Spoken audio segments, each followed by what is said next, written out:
बाबर ने हिंदुस्तान जीतने का प्लान नहीं बनाया था। यह सुनकर अजीब लगा ना, लेकिन सच यह है कि बाबर का हिंदुस्तान आना जीत नहीं, मजबूरी थी। एक ऐसी मजबूरी जिसने ना सिर्फ एक बादशाह पैदा किया बल्कि 700 साल की हिस्ट्री का रुख बदल दिया। या तो मैं जिंदा रहूंगा या फिर तारीख बन जाऊंगा। बाबर कोई पावरफुल एम्परर नहीं था, वो एक हारा हुआ शहजादा था।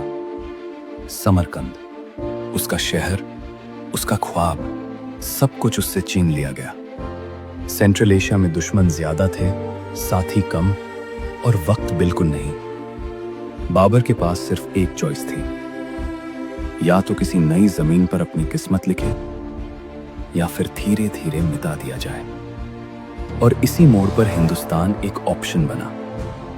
हिंदुस्तान उस वक्त सिर्फ एक मुल्क नहीं था, वो एक मौका था। जमीन जरखाइज थी, लोग ज्यादा थे और हुक्मरान आपस में लड़ रहे थे। बाबर ने हिंदुस्तान को सिर्फ लूट के लिए नहीं देखा, उसने सोचा यहां से मैं दोबारा खड़ा हो सकता हूं। ये जीत का सपना नहीं, ये मेरी जरूरत है।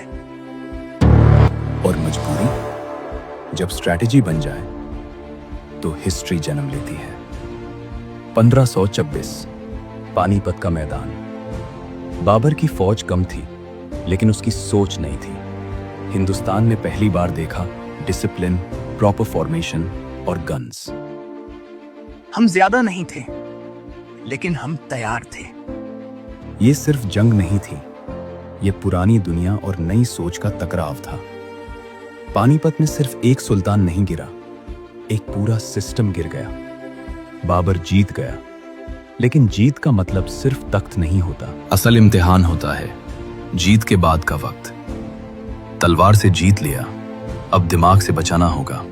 बाबर के बाद जो आया वो इत्तेफाक नहीं था। अकबर ने समझा कि हिंदुस्तान को सिर्फ रूल नहीं समझना पड़ता है, मजहब, जुबान, रिवायत। उसने सबके साथ चलना सीखा और यहीं से मुगल रूल एक टेम्पररी कहानी नहीं, एक एम्पायर बन गया। फिर आया औरंगजेब। एम्पायर सबसे ज्यादा फैला, लेकिन साथ ही अंदर से टूटना शुरू हुआ। कानून सख्त थे, डिसीजंस तेज और लोग खामोश। एम्पायर बड़ा था, लेकिन बुनियाद में दरार आ चुकी थी। आज भी जब हम शहरों को देखते हैं, जुबान सुनते हैं या खाना चखते हैं, मुगल असर जिंदा मिलता है। बिल्डिंग्स, कल्चर और सोच, पसंद हो या न हो, हिंदुस्तान की पहचान इस दौर के बगैर अधूरी है। तो जवाब बिल्कुल साफ है, बाबर का हिंदुस्तान आना ना एक्सीडेंट था, ना सिर्फ जीत की भूख, वो एक हारे हुए आदमी का सबसे सोचा समझा फैसला था।